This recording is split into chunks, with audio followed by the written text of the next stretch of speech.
कहता है कि भैया a high end watch is initially marked up by 50% above the cost.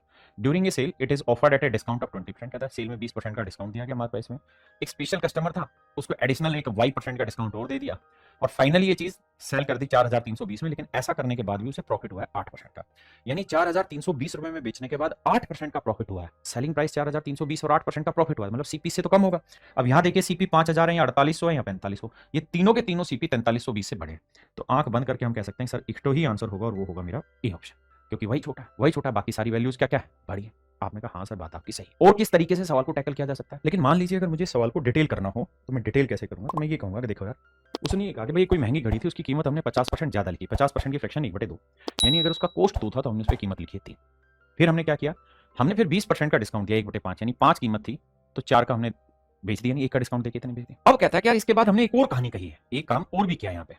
मैं कह रहा हूँ यार सिर्फ यहीं तक की बात कर लो पहले, अगर हम यहीं तक की बात करें आगे ना छेड़ें तो 2 से काटेंगे 2 आया, तो 5 की चीज 6 में, यानी अगर कोस्ट 5 रुपए थी तो पहले डिस्काउंट के बाद हम चीज कितने में बेच रहे थे, 6 में बेच रहे थे, इतने में बेच रहे थे। लेकिन हुआ क्या, इस पे हमने एक डिस्काउंट और दिया और वो डिस्काउंट था Y% का, और इसके बाद जो आर्टिकल है वो 8% प्रॉफिट पे बेच दिया गया।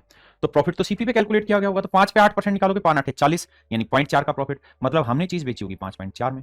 तो भाई 6 रुपए की चीज 5.4 में बेचेगी तो कितने का डिस्काउंट दिया गया था, आप कहेंगे 0.6 का, और 6 पे 0.6 का डिस्काउंट अपने आप में कहता है 10% है। तो वाई की वैल्यू से भी ऑप्शन जस्टिफाई कर सकते थे, जरूरी नहीं हम उससे करें, बहुत आसानी से कर सकते थे। भाई 2 की चीज पे 3 लिख दिया, फिर 5 की चीज को हमने 4 में बेच दिया पहले डिस्काउंट बाद, हमने कहा थोड़ी देर दूसरे डिस्काउंट को छोड़ दो, मतलब अगर 5 में चीज खरीदी थी तो 6 में बिक रही थी पहले डिस्काउंट के बाद, फिर आपने एक डिस्काउंट और दिया और फिर आपने इतने में बेची, लेकिन इससे आपको 8% प्रॉफिट हुआ, तो 5 पे 8% 0.4 का प्रॉफिट, यानी 5.4 में बेची।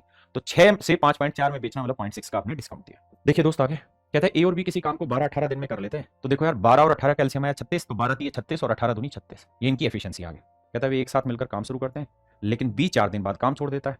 ए को बचा हुआ काम पूरा करने में कितने दिन लगेंगे, how many more days will a take, ए कितने दिन लेगा। अब मुझे पता है कि जो भी रिमेनिंग काम बचेगा, जो भी मेरा रिमेनिंग काम बचेगा उसको मुझे ए की एफिशिएंसी से डिवाइड करना होगा, क्योंकि बचे हुए काम को ए पूरा कर रहा है, और ए की एफिशिएंसी ध्यान से देखो तो बटे में 3 आ रखी है, तो यानी जो भी मेरा आंसर होगा उसके बटे में 3 होगा, क्योंकि सारे में बटे, यहाँ 7 है, यहाँ 5 है, यहाँ 4 है, यहाँ 3, तो आंख बंद करके ऑप्शन ए लगा दो।